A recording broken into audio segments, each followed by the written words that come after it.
बिस्मिल्लाहिर्रहमानिर्रहीम, अस्सलाम वालेकुम लेडीज एंड जेंटलमैन।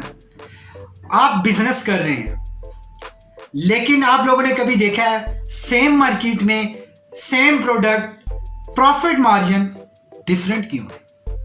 मार्जिन को कैसे कैलकुलेट किया जाता है? मार्जिन में फर्क क्यों आता है? आज मैं आप लोगों से 5 ऐसे फैक्टर शेयर करने वाला हूं जिससे अगर आप समझ जाते हैं तो आप प्रॉफिट मार्जिन को इंक्रीज कर सकते हैं, कॉस्ट को रिड्यूस कर सकते हैं। मजीद डिस्कस करने से पहले हमारे चैनल को सब्सक्राइब करें और बेल आइकन को जरूर प्रेस करें ताकि कोई भी वीडियो मिस ना हो सके। वीडियो को लाइक और शेयर जरूर करें, मुल्क की तरक्की में हमारा साथ दें। अगर आप अपनी मर्जी का कुछ जानना चाहते हैं या हमारी बेहतरी के लिए कोई राय देना चाहते हैं तो अभी कमेंट्स करें।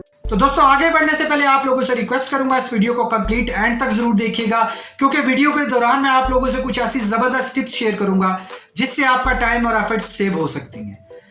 आप लोग अगर चैनल पे न्यू हैं तो प्लीज चैनल को सब्सक्राइब कर लें। मेरा दावा है ये चैनल आपकी personal life, professional life, business life और फाइनेंशियल लाइफ में बहुत ज्यादा हेल्प करेगा।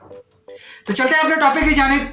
सबसे पहले यह देखना होता है कि आप लोगों की जो प्रोडक्ट है उसका कंपटीशन कितना है।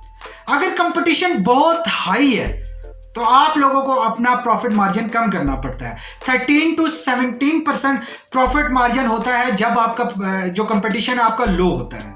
जब आपका कंपटीशन हाई होता है तो 7% से 11% आता है।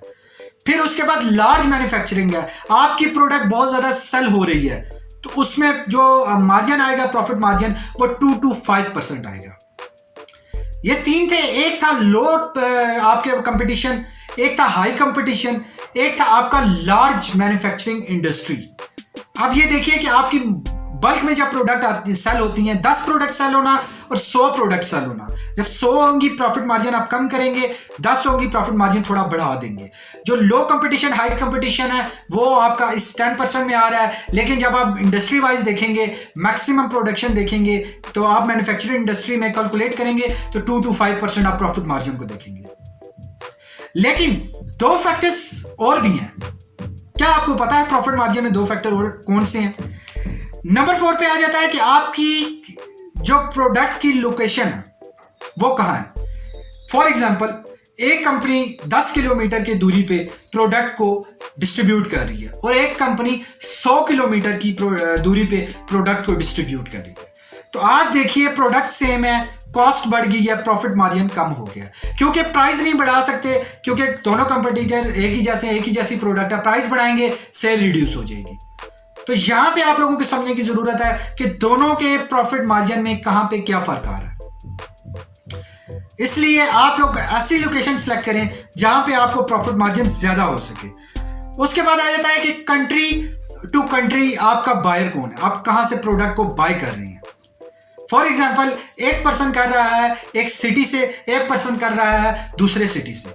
अब बाइंग कॉस्ट बढ़ गई है। एक साइड पे आपकी सेल कॉस्ट थी, एक साइड पे आपकी बाइंग कॉस्ट थी। अब 10 किलोमीटर पे ही हैं दोनों, लेकिन एक बंदा प्रोडक्ट मंगवा रहा है दूर से, एक बंदा प्रोडक्ट मंगवा रहा है करीब से। कॉस्ट एक है, सेल प्राइस एक है, प्रॉफिट मार्जिन में फर्क क्यों आ रहा है? तो प्रॉफिट मार्जिन के ये 5 फैक्टर्स थे। इनमें आप काम करें, इनको समझें और इसके अकॉर्डिंगली अपने प्रॉफिट मार्जिन को इंक्रीज कीजिए।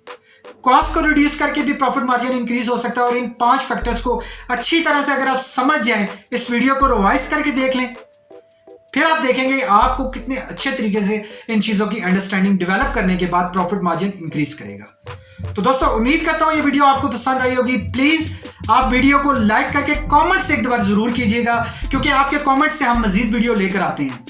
अगर पसंद नहीं आई, डिसलाइक करके कमेंट्स कर दें, हम उसको इंप्रूव करेंगे, लेकिन कमेंट्स जरूर कीजिए।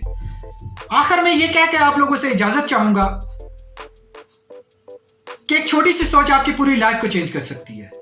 इसलिए आपको हमेशा आगे बढ़ने के लिए नया सीखना होगा, नया सोचना होगा। Thank you very much for watching this video.